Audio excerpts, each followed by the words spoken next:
Have you ever noticed how bad news always seems to grab our attention way more than good news, which just kind of fades away? Yeah, it really does. Or how predictions of doom often sound, I don't know, so much smarter, more profound maybe, than forecasts of actual progress? It's something I think about quite a bit. It's a really powerful observation. And today, that's exactly what we're going to dig into, the seduction of pessimism. Okay. We're going to try and unpack why, as the historian Deirdre McCloskey put it so well, why people like to hear that the world is going to hell. Right. It's a fascinating pull. Yeah. So the insights for this deep dive, they all come from this really compelling source that looks at the psychology, the economics, the history behind why we're so drawn to negative outlooks. It's all kind of viewed through this single lens. Exactly. And our mission really is to help you understand this powerful pull. We want to explore how it shapes, how you see everything from your own finances to big global trends. And maybe figure out what it really means to be, well, optimistic in a reasonable way. Precisely. How to cultivate a grounded optimism in a world that often seems, frankly, to reward the gloom. So let's get started. Okay, so first things first.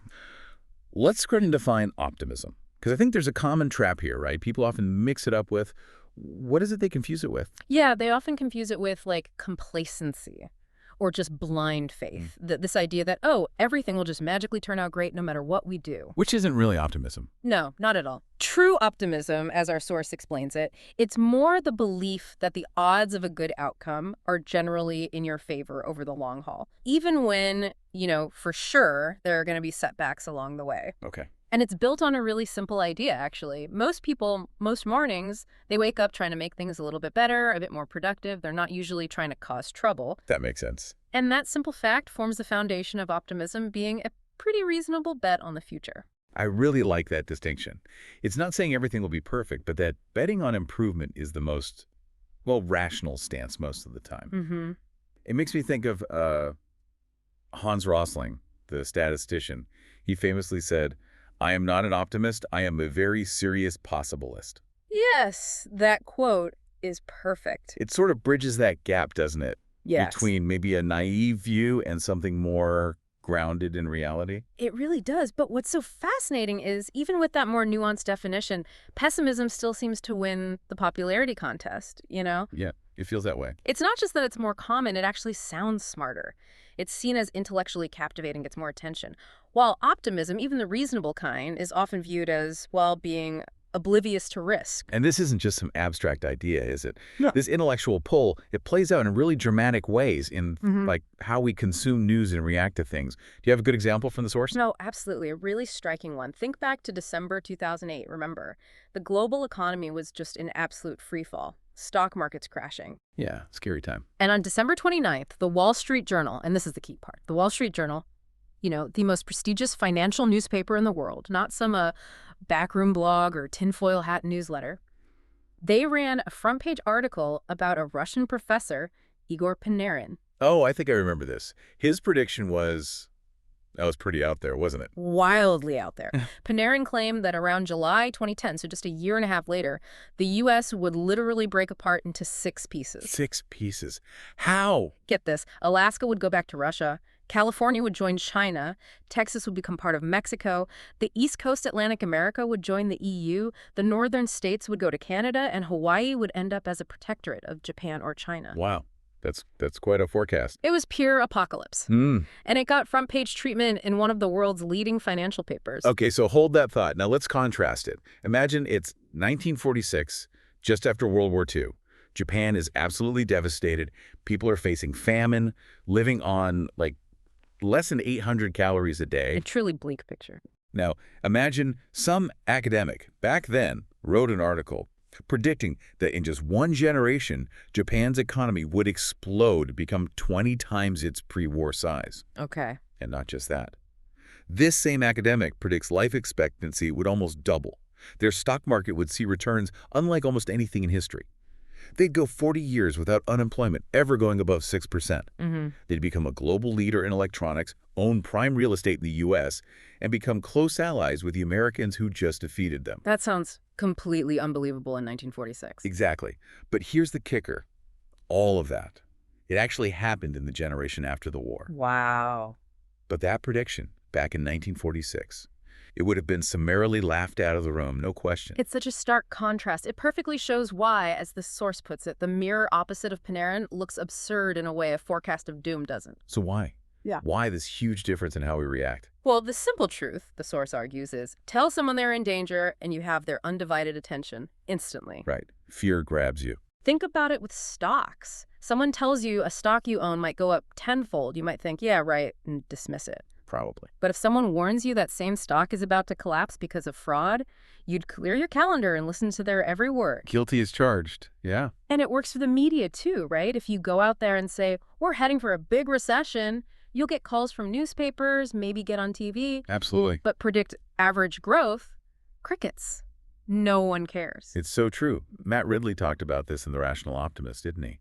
That constant drumbeat of pessimism. He did. He pointed out that if you say the world has been getting better, people might call you naive or insensitive. Oh, okay. But if you say the world is going to keep getting better, then you're considered embarrassingly mad. Whereas the doomsayers. Exactly. Ridley says if you claim catastrophe is imminent, you might just get a MacArthur Genius Award or even the Nobel Peace Prize. It's quite the incentive structure. And Hans Rosling observes something similar in Factfulness, right? About how people perceive the world. Yeah, he said, every group of people I ask thinks the world is more frightening, more violent, and more hopeless. In short, more dramatic than it really is. And this isn't even new. You mentioned John Stuart Mill back in the 1840s. That's right.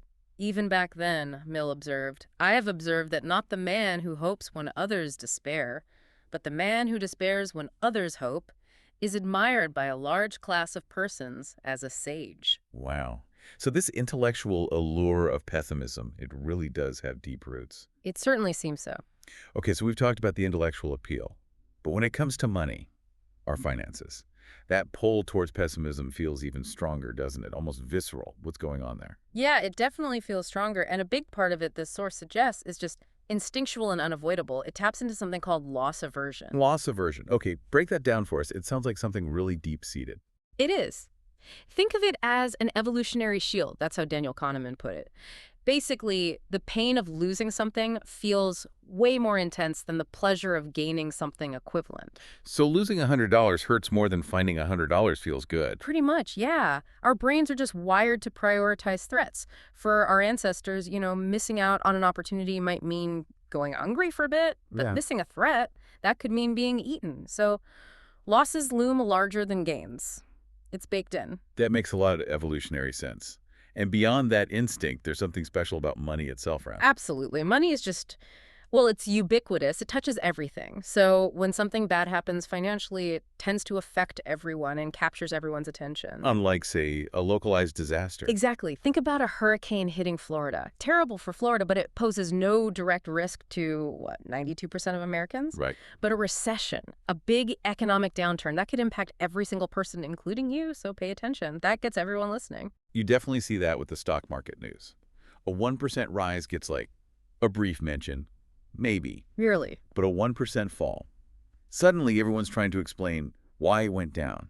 Is it worries about growth? Did the Fed do something wrong? Are politicians messing things up? Right. Those negative narratives are just easier to grab onto, easier to talk about, easier to worry about. And they set the stage for future gloomy stories. The Great Crash of 1929 is a huge example of this, even though not many people owned stocks back then. It really is. Only about 2.5% of Americans owned stocks then.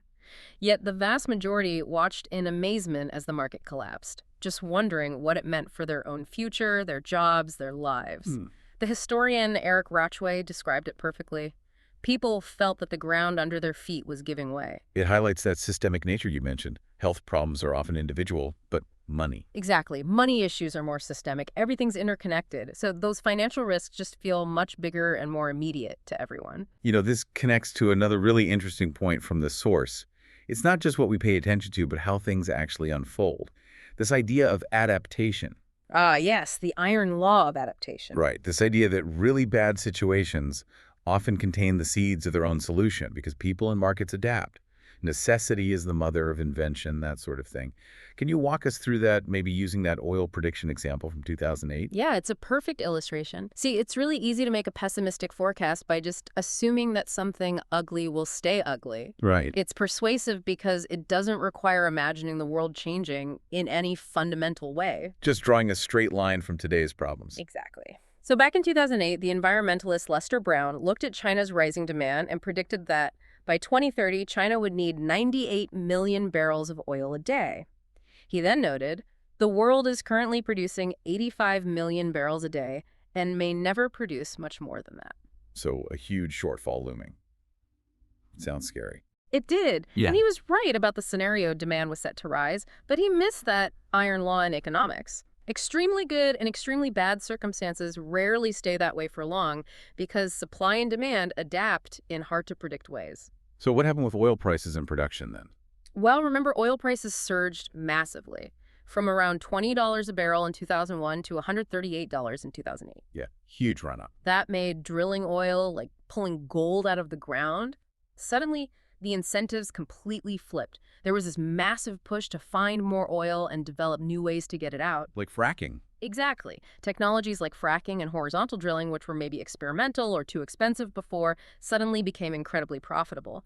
The oil historian Daniel Yergin pointed out that something like 86% of oil reserves in the United States are the result not of what is estimated at time of discovery, but of the revisions that come later because of better technology. So we found ways to get way more oil than we thought possible. Dramatically more. U.S. oil production went from about 5 million barrels a day in 2008 to 13 million by 2019. Wow, more than doubled. And world oil production, it's now over 100 million barrels a day.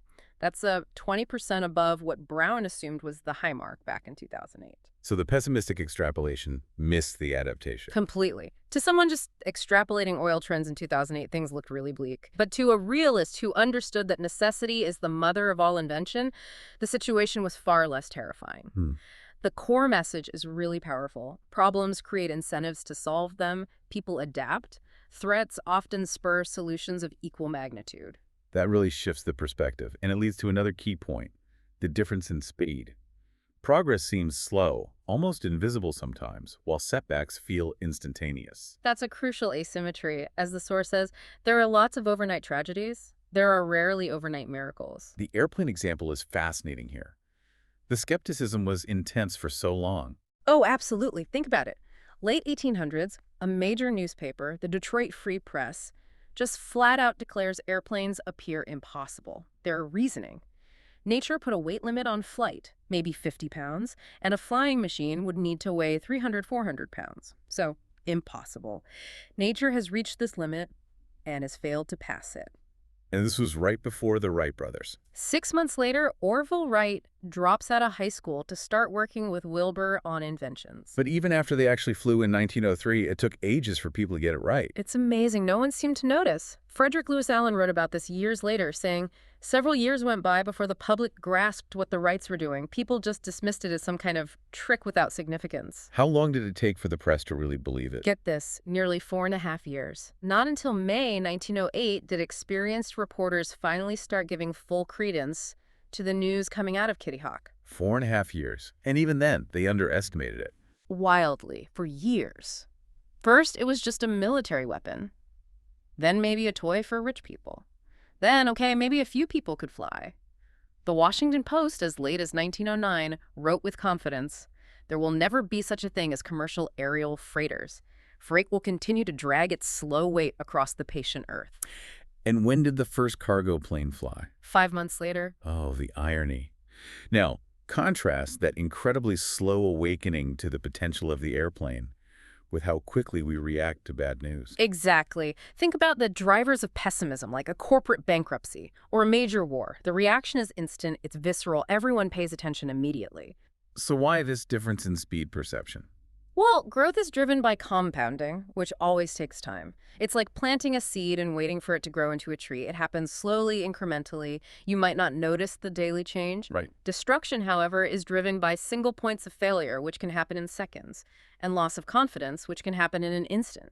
A dam breaking, a market crashing, it's sudden. You see this in medicine too, don't you? Oh, definitely. Think about the progress against heart disease. It's been extraordinary. The age-adjusted death rate has fallen something like 70% since 1965. That's huge. It translates to saving 500,000 American lives per year. That's like saving the population of Atlanta saved every year. It's incredible progress. But because it unfolds slowly, year after year. It just captures less attention than quick, sudden losses like terrorism, plane crashes, or natural disasters. Yeah. I mean, imagine the headlines if you had a Hurricane Katrina 5 times a week, every week. The attention would be immense, right? Unimaginable. But even that level of tragedy would not offset the number of annual lives saved by the decline in heart disease. Yet the slow gain gets less focus than the sudden loss. And this applies to business, markets. Everywhere. It takes years sometimes to see how important a new company or product is, but failures, they can happen overnight. A stock market falling 40% in 6 months. That gets congressional hearings, endless news coverage. But a huge gain over several years. 140% gain over 6 years. Might barely register. It just goes unnoticed. So the short sting of pessimism prevails, while the powerful pull of optimism goes unnoticed. Which really highlights that if you're investing or just thinking long-term, you have to understand that volatility and loss are part of the journey towards growth. Exactly. It's the price of admission for long-term success. So after unpacking all of this, the intellectual appeal, the financial fear, the slow progress versus fast setbacks, what's the ultimate reason pessimism is so seductive? What's the core payoff? Well, the source suggests the ultimate psychological payoff is actually quite simple but profound. Pessimism reduces expectations. Reduces expectations. How so? It narrows the gap between all the possible outcomes out there and the outcomes you'd actually feel great about. If you expect things to be mediocre or bad, then anything slightly better feels like a win. Yeah, that makes sense. It reminds me of that incredible story about Stephen Hawking. Oh, yeah. When someone asked him if he was always cheerful, despite everything, he said, "My expectations were reduced to 0 when I was 21. That was when he got his diagnosis. Right. Such a devastating prognosis. And then he added, "Everything since then has been a bonus." Wow. That puts it perfectly. Lowering the bar makes it easier to be pleasantly surprised. That's the deep irony, isn't it? Expecting things to be bad is the best way to be pleasantly surprised when they're not. Which, funnily enough... Which, ironically, is something to be optimistic about. Huh. Little twist at the end there. Yeah. So, okay, wrapping this up. We've seen how our own minds, our biases, the way news is framed, and just the fundamental way growth and setbacks happen. It all conspires to make pessimism feel really powerful, sometimes misleadingly so. Absolutely. It's a complex mix of factors all pushing in that direction. So for everyone listening, now that you hopefully understand this seduction of pessimism a bit better, maybe the question to ponder is this. How might knowing this change how you take in the news? How you think about risks, both personal and financial? Or even how you approach your own long-term plans and goals? Yeah, maybe pause and consider that hidden strength of human adaptability we talked about, and that quiet, slow, compounding progress that's always happening. Even if it doesn't make the headlines, it's definitely something worth thinking about.